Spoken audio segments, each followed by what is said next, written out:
अपना NCERT learner में आपका स्वागत है। आज जो है हम चैप्टर 3 पढ़ने वाले हैं जिसका नाम है इन द अर्लिएस्ट सिटीज। इस चैप्टर में जो है हम हड़प्पा के बारे में बहुत ही डिटेल में जानेंगे। हम देखेंगे कि यह जो शहर है जो पुराने शहरों में से एक है, इसकी क्या विशेषता थी और लगभग 3900 ईयर्स पहले अचानक जो है लोगों ने इन शहरों को क्यों छोड़ दिया। तो काफी इंटरेस्टिंग चीजें हैं आज जानने के लिए। तो बिना देर किए चैप्टर को स्टार्ट करते हैं और हमारा पहला टॉपिक है द स्टोरी ऑफ हड़प्पा, मतलब हड़प्पा की कहानी। तो अक्सर जो है पुरानी बिल्डिंग कहानी बताती है। लगभग 150 साल पहले जो है जब पंजाब में पहली बार रेलवे लाइन बिछाई जा रही थी तो इस काम में जुटे इंजीनियरों को जो है अचानक हड़प्पा साइट मिला जो प्रेजेंट डे पाकिस्तान में है। उन्होंने जो है सोचा कि यह एक ऐसा खंडर है जहां से अच्छी ईंटें मिलेंगी। यह सोचकर वे जो है हड़प्पा के खंडरों से हजारों ईंटें उखाड़ ले गए, जिससे उन्होंने जो है रेलवे लाइन बिछाई और इससे जो है कई बिल्डिंग जो है पूरी तरह से नष्ट हो गई। उसके बाद लगभग 80 साल पहले जो है आर्कियोलॉजिस्ट ने इस साइट को ढूंढा और तब जाकर जो है यह पता चला कि यह जो खंडर है यह सब कॉन्टिनेंट के सबसे पुराने शहरों में से एक है। क्योंकि इस सिटी की खोज जो है सबसे पहले हुई थी, इसलिए बाद में जो है मिलने वाली इस तरह की सभी साइट में जो बिल्डिंग और चीजें मिली उन्हें जो है हड़प्पन कहा गया। ये सारी सिटीज जो हैं ये लगभग 4700 ईयर्स पहले डेवलप हुई थी। तो चलिए पता करते हैं कि इन सिटीज में स्पेशल क्या था।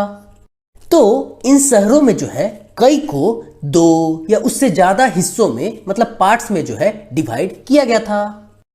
अक्सर जो पार्ट वेस्ट में था वो छोटा था लेकिन ऊंचाई पर बना था। आर्कियोलॉजिस्ट ने जो है इसे सिटाडेल कहा है। जनरली जो पार्ट ईस्ट में था वो बड़ा था लेकिन यह जो है निचले इलाके में था और इसे जो है लोअर टाउन कहते थे। दोनों हिस्सों की जो वाल थी वह बेक्ड ब्रिक्स मतलब कि पकी ईंटों से बनाई जाती थी। इनकी ईंटें जो है इतनी अच्छी पकी थी कि हजारों साल बाद भी जो है आज उनकी दीवारें खड़ी रहीं।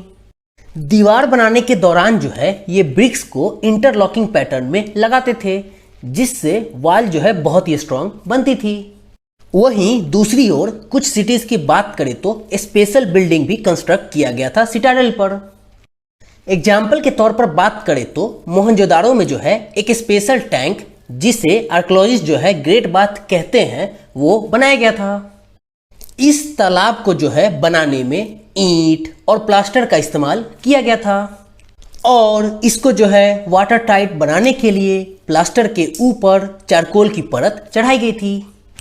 इसमें जो है 2 तरफ से उतरने के लिए सीढ़ियां भी बनाई गई थी और चारों ओर कमरे भी थे। फिर जो है इसमें भरने के लिए कुएं से पानी निकाला जाता था और उपयोग के बाद इसे जो है खाली कर दिया जाता था। हो सकता है इंपॉर्टेंट लोग जो है स्पेशल ओकेजन पर इसमें स्नान किया करते थे। वहीं अगर हम दूसरे सिटीज की बात करें जैसे कि कालीबंगान और लोथल तो वहां जो है अग्निकुंड मतलब कि फायर अल्टर्स जो है मिले हैं जहां संभवतः सैक्रिफाइस मतलब कि यज्ञ जो है किए जाते होंगे। वहीं हड़प्पा, मोहनजोदारो और लोथल जैसे कुछ शहरों में जो है बड़े बड़े स्टोर हाउस भी मिले हैं। अब चलिए जो है हम इनके हाउसेज, ड्रेन्स और स्ट्रीट की बात करें। मतलब अब जो है हम इनकी भवन, नाले और सड़कें की बात करेंगे। तो इन शहरों के घर जो है आमतौर पर 1 या 2 मंजिले होते थे। घर के आंगन में चारों ओर कमरे बनाए जाते थे। अधिकांश घरों में जो है एक अलग बाथिंग एरिया होता था और कुछ घरों में जो है कुएं भी होते थे। वहीं कई शहरों में जो है ढके हुए नाले थे। इन्हें जो है सावधानी से सीधी लाइन में बनाया जाता था। प्रत्येक नाली में जो है हल्की सी ढलान होती थी ताकि पानी जो है आसानी से बह सके। फिर जो है घरों की नालियों को सड़क के नालों से जो है जोड़ दिया जाता था जो बाद में जाकर बड़े नालों में मिल जाते थे। चूंकि नाले जो है ढके हुए थे, इसलिए इसमें जो है जगह जगह इंस्पेक्शन होल बनाए जाते थे, जिनके जरिए इनकी देखभाल और सफाई जो है की जा सके। घर, नाली और सड़कों का जो निर्माण है, मतलब कि जो इसको बनाते थे, इसको काफी प्लान तरीके से बनाया जाता था। तो हम देख सकते हैं कि इन्होंने जो है इसे अच्छे से बनाना सीख लिया था। चलिए अब हम देखेंगे कि सिटी में लाइफ कैसी थी।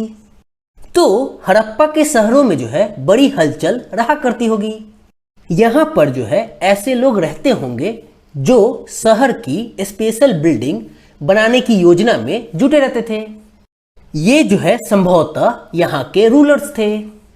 ये भी संभव है कि यहाँ के जो रूलर्स हैं वो लोगों को भेजकर दूर दूर से मेटल्स, प्रीसियस स्टोन्स और भी कई चीज़ें जो है मंगवाते थे।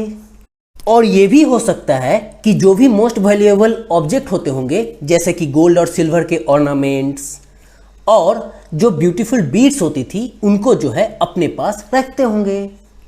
और इन शहरों में जो है स्क्राइब्स भी होते थे, जो सील्स पर तो लिखते ही थे और शायद अन्य चीज़ों पर भी लिखते होंगे जो बच नहीं पाई है।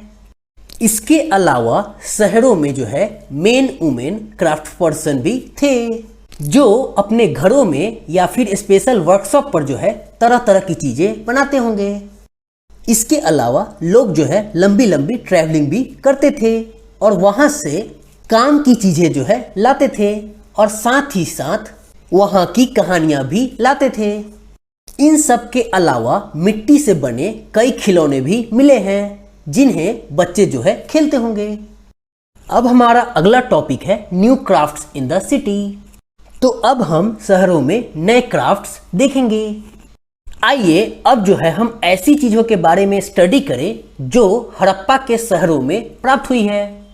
आर्कियोलॉजिस्ट को जो चीज़ें वहाँ मिली हैं उनमें से अधिकतर स्टोन, सेल और मेटल, जिनमें कॉपर, ब्रोंज, गोल्ड और सिल्वर भी शामिल है, इनसे बनाई गई थी। कॉपर और ब्रॉन्ज का जो यूज है वो टूल्स, वेपन्स, ऑर्नामेंट्स और वेसल्स के लिए किया गया था। मतलब कि औजार, हथियार, गहने और बर्तन बनाए जाते थे। वहीं सोने और चांदी से जो है गहने और बर्तन बनाए जाते थे। यहाँ पर अगर हम सबसे स्ट्राइकिंग फाइंड की बात करें तो वो था बीड्स, वेट्स और ब्लेड्स। वहीं हड़प्पन के लोग जो हैं वो पत्थर की, मतलब कि स्टोन की जो है सील्स भी बनाते थे। ये जो है जनरली रेक्टेंगुलर होते थे और इन पर जो है अक्सर एनिमल के जो है फिगर क्राफ्ट किए जाते थे, मतलब कि बनाए जाते थे। इन सब के अलावा जो है हड़प्पन के लोग काले रंग से डिजाइन किए हुए खूबसूरत लाल मिट्टी के बर्तन भी बनाते थे। वहीं दूसरी तरफ संभवतः 7000 साल पहले मेहरगढ़ में कॉटन की खेती होती थी। हमें जो है मोहनजोदाड़ो से कपड़े के टुकड़े, सिल्वर के एक फूलदान के ढक्कन तथा कुछ कॉपर ऑब्जेक्ट से चिपके हुए मिले हैं। आर्कियोलॉजिस्ट को जो है स्पिंडल होल्स भी मिले हैं, जो कि टेराकोटा और फाइंस से बने हैं और इनका यूज जो है थ्रेड को स्पिन करने के लिए किया जाता है। अगर हम फाइंस की बात करें तो ये स्टोन या सेल की तरह नहीं है जो कि नेचुरली पाए जाते हैं, बल्कि यह एक ऐसा मटेरियल है जो आर्टिफिशियली प्रोड्यूस होता है। गम का जो है यूज किया जाता है ताकि सैंड और पाउडर्ड क्वार्ट्ज से जो ऑब्जेक्ट बनाई जा रही है उसको शेप दिया जा सके। उसके बाद उन ऑब्जेक्ट्स पर जो है एक चिकनी सी परत चढ़ाई जाती थी। इस चिकनी परत के जो कलर्स हैं वो यूजुअली ब्लू या फिर सी ग्रीन के होते थे। फैंस का यूज जो है बीड्स, बैंगल्स, ईयररिंग्स और टाइनी वेसल्स बनाने के लिए किया जाता था। मतलब कि मनके, चूड़ियाँ, बाले और छोटे बर्तन बनाए जाते थे। तो आगे बढ़ते हैं। तो इनमें से जो है अधिकांश चीज़ें बनाई जाती थी वो स्पेशलिस्ट के द्वारा बनाई जाती थी। स्पेशलिस्ट जो है वो पर्सन होता था जो कि ट्रेंड था एक टाइप के वर्क करने के लिए, जैसे कि पत्थर को तराशना, बीड्स को चमकाना, या फिर सील्स को अच्छे से बनाना। आप जो है इस फिगर को देखिए, इसमें जो है मूर्ति का चेहरा कितने आकर्षक ढंग से बनाया गया है और उसकी दाढ़ी जो है कितनी अच्छी तरह से दर्शाई गई है। यह जो है किसी स्पेशलिस्ट क्राफ्ट पर्सन का ही काम हो सकता है। अब हर कोई तो स्पेशलिस्ट नहीं हो सकता था। हालांकि हमें जो है यह नहीं पता है कि क्या सिर्फ मेन ही स्पेशलिस्ट थे या फिर वुमेन भी स्पेशलिस्ट थी। हो सकता है कि शायद कुछ महिलाएं या कुछ पुरुष दोनों ही जो है इस काम में स्पेशलिस्ट होंगे। तो चलिए आगे बढ़ते हैं। हमारा अगला टॉपिक है in search of raw materials. Raw materials जो है उन सब्सटेंस को कहते हैं जो या फिर नेचुरली मिलते हैं, जैसे कि वुड, ओर्स ऑफ मेटल्स, या फिर प्रोड्यूस किए जाते हैं फार्मर्स या हर्डर्स के द्वारा। इनको जो है फिर प्रोसेस किया जाता है ताकि फिनिश गुड्स को प्रोड्यूस कर सकें। एग्जाम्पल के तौर पर बात करें तो कॉटन जो कि फार्मर द्वारा प्रोड्यूस किया जाता है वह एक रॉ मटेरियल है जिसे प्रोसेस करके क्लॉथ बनाया जाता है। हालांकि कुछ रॉ मटेरियल्स जो कि हड़प्पन यूज करते थे वह जो है लोकली अवेलेबल था, लेकिन बहुत सारे आइटम्स जैसे कि कॉपर, टीन, गोल्ड, सिल्वर और प्रीशियस स्टोन जो है ये बहुत ही दूर दराज के इलाकों से खरीदे जाते थे।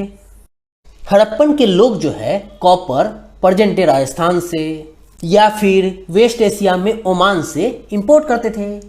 ब्रॉन्ज जो कि मिक्सचर था टीन और कॉपर का, उसे प्रेजेंट डे अफगानिस्तान से खरीदा जाता था।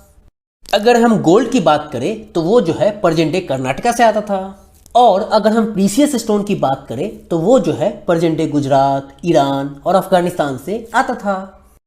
तो ये तो हमने देखा कि कौन से रॉ मटेरियल्स वे यूज करते थे।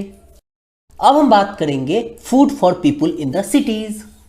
तो अब जो है हम शहरों में रहने वालों के लिए जो भोजन था उसके बारे में बात करेंगे। तो लोग जो हैं वो शहरों के अलावा गांवों में भी रहते थे। वे जो है अनाज उगाते थे और जानवर पालते थे। फार्मर्स और हर्डर्स जो है यही सप्लाई करते थे foods to craft person, scribes और रूलर्स को जो कि शहरों में रहते थे। प्लांट्स के रिमेन्स से पता चलता है कि हड़प्पन्स के लोग wheat, barley, pulses, peas, rice, sesame, linseed और मस्टर्ड को जो है उगाते थे। मतलब कि गेहूं, जौ, दालें, मटर, धान, तिल और सरसों को उगाते थे। अब जो है एक नई टूल प्लग का यूज जो है अर्थ को खोदने के लिए किया जाता था ताकि जुताई हो सके और सीड्स को लगा सके। हड़प्पा काल के जो हल है वो तो नहीं बच पाए हैं क्योंकि वे प्रायः जो है लकड़ी से बनाए जाते थे, लेकिन प्लग मतलब कि हल के आकार के जो खिलौने हैं वो तो मिले हैं, जिससे हमें आइडिया लगता है। चूंकि यह रीजन जो है हेवी रेनफॉल रिसीव नहीं करता था, इसलिए कुछ फॉर्म के इरिगेशन जो है जरूर यूज किए जाते होंगे। इसका मतलब यह है कि वाटर जो है जरूर स्टोर किया जाता होगा और सप्लाई किया जाता होगा फील्ड पर, जहां पर प्लांट को ग्रो करते होंगे। अगर जानवरों की बात करें तो हड़प्पन्स जो है वो कैटल, सीप, गोट और बफेलो को पालते थे। मतलब गाय, भैंस, भेड़ और बकरियों को पालते थे।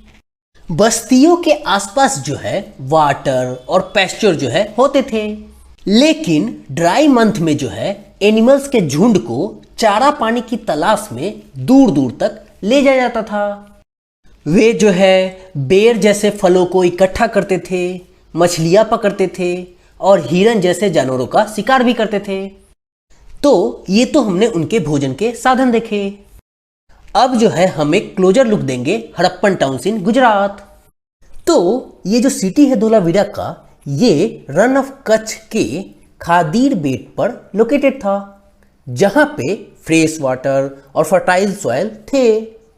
जहां दूसरे हड़प्पन सिटीज जो है 2 पार्ट में डिवाइडेड थे, वहीं धोलावीरा जो है वो 3 पार्ट में डिवाइडेड था और प्रत्येक पार्ट जो है वो सराउंडेड था बड़े बड़े स्टोन वॉल से, जिसके अंदर जाने के लिए बड़े बड़े गेटवेज थे। इसके अलावा जो है एक खुला मैदान भी था जहां पर पब्लिक सेरेमनीज जो है आयोजित किए जाते थे।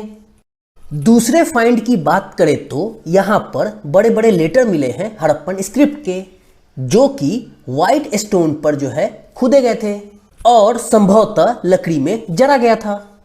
यह जो है यूनिक फाइंड इसलिए है क्योंकि हड़प्पन राइटिंग जो है वो अक्सर छोटे ऑब्जेक्ट पर पाई जाती है, जैसे कि सील्स पर।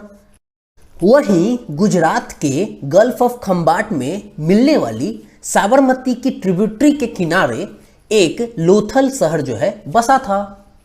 यह जो है ऐसे एरिया में सिचुएटेड था जहां पर रॉ मटेरियल जैसे कि सेमी प्रीशियस स्टोन जो है इजीली अवेलेबल थे। यह जो है एक इंपॉर्टेंट सेंटर था उन ऑब्जेक्ट को बनाने के लिए जो कि स्टोन, सेल और मेटल से बनते थे। इसके अलावा सिटी में जो है एक स्टोर हाउस भी था जहां पर हमें बहुत सारे सील्स और सीलिंग जो है मिले हैं। सील्स तो हम जानते ही हैं, लेकिन ये जो सीलिंग है ये इंप्रेशन होता है सील्स का क्ले पर। इसके अलावा यहां पर एक बिल्डिंग मिली है जहां पर संभवतः जो है वर्कशॉप जो है चलता था, जहां पर बीट्स बनते थे। इसके अलावा पत्थर के टुकड़े, आधे बने हुए बीट्स बनाने के टूल्स और फिनिश बीट्स भी जो है यहां पर मिले हैं। तो आगे बढ़ने से पहले आइए सील्स और सीलिंग्स के बारे में जान लेते हैं। तो सील्स का प्रयोग जो है सामान से भरे उन डिब्बों या फिर थैलों को स्टैंप मतलब कि चिन्हित करने के लिए किया जाता होगा, जिन्हें एक जगह से दूसरी जगह भेजा जाता था। थैलों को बंद करने के बाद उनके मुहानों पर जो है गिल्ली मिट्टी पोत कर उन पर सील्स लगाई जाती थी। सील्स की ही छाप को जो है हम सीलिंग कहते हैं।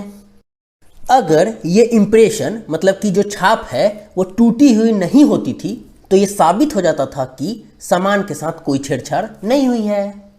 तो ये तो हमने सील्स और सीलिंग्स के बारे में जाना। अब हमारा आखिरी टॉपिक है the mystery of the end.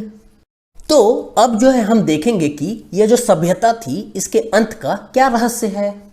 लगभग 3900 ईयर्स पहले जो है एक बड़ा बदलाव देखने को मिलता है।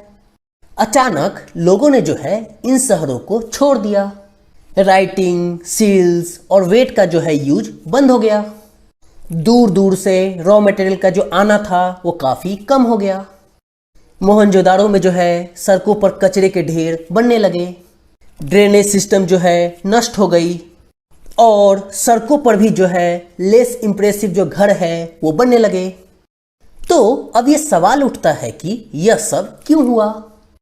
तो इसके लिए जो है हम पूरी तरह से श्योर नहीं हैं। कुछ स्कॉलर्स का मानना था कि यहाँ की जो नदियाँ थी वो सूख गई थी। वहीं दूसरों का कहना था कि डिफॉरेस्टेशन हुआ, मतलब कि जंगलों का जो है विनाश हो गया था।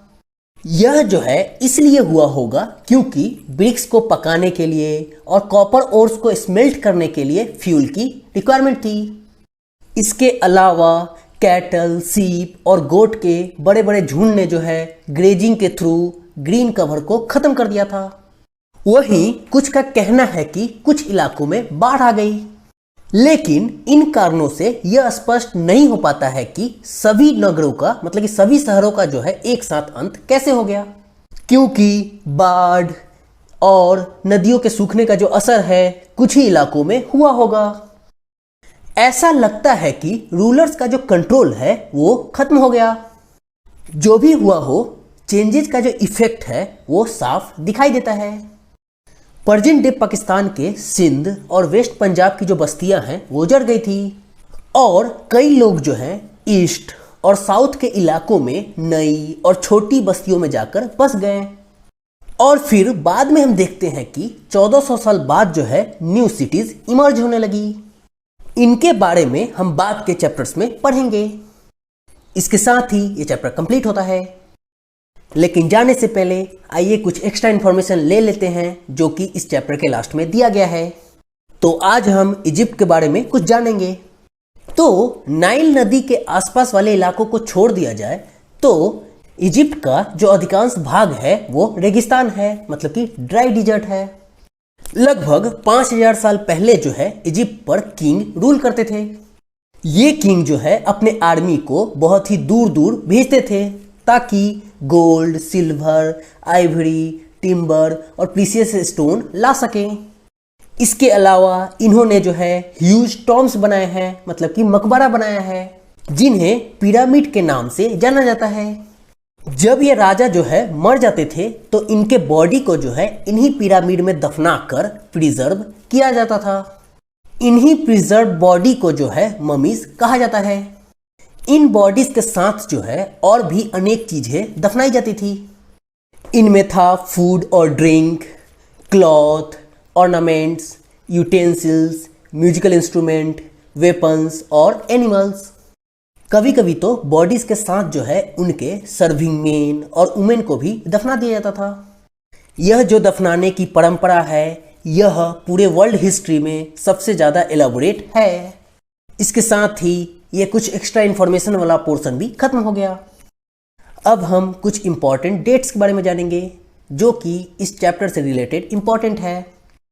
पहला है कॉटन कल्टीवेशन एट मेहरगढ़ जो कि 7000 साल पहले हुआ।